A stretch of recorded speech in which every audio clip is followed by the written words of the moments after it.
शुभ सकाळ सर्वांना. सगळ्यात पहिल्यांदा अक्षय तृतीयेच्या खूप खूप शुभेच्छा सर्वांना. आज अक्षय तृतीया आहे. सगळ्यांना आमच्या फॅमिलीकडून, माझ्या परिवाराकडून सगळ्यांना अक्षय तृतीयेच्या शुभेच्छा. हे बघा, आज अक्षय तृतीयाची माझी मांडणी पूजेची करून झाली आहे.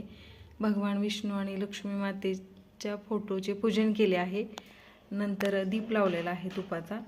नैवेद्यामध्ये मी पुरणपोळी बनवली आहे, आमरस, कुरवडी, पापड, आमटी आणि भात.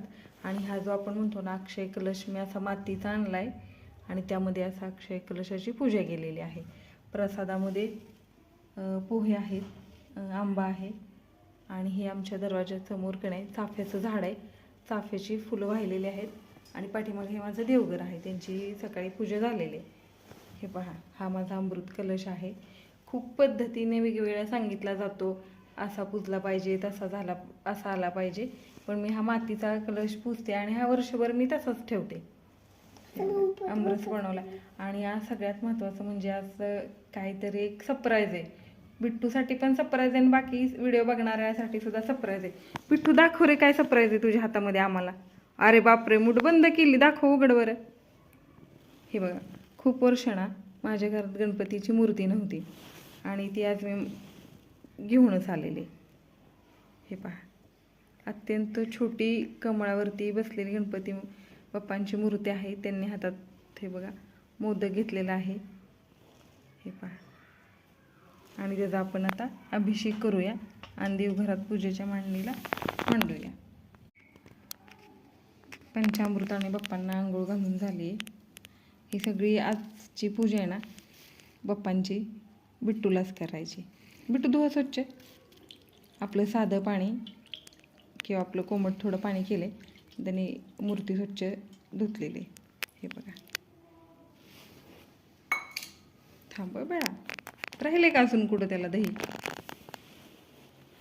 खाली राहिले का? दोन काढा स्वच्छ, मी अजून पाणी देते तुला.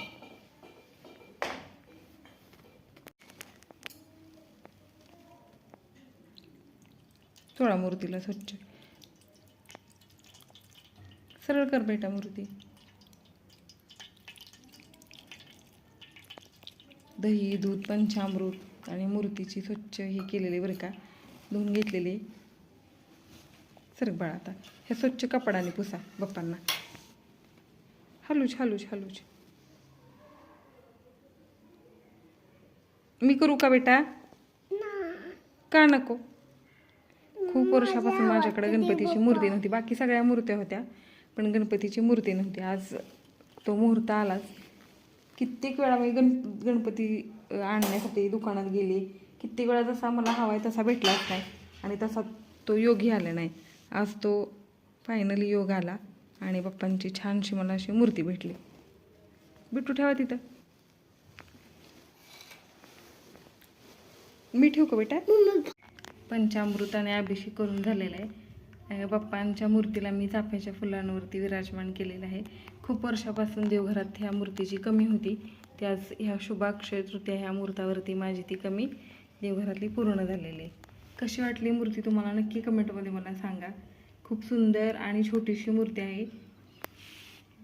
अशा प्रकारे माझी अक्षय तृतीयाची पूजा मांडणी झालेली आहे.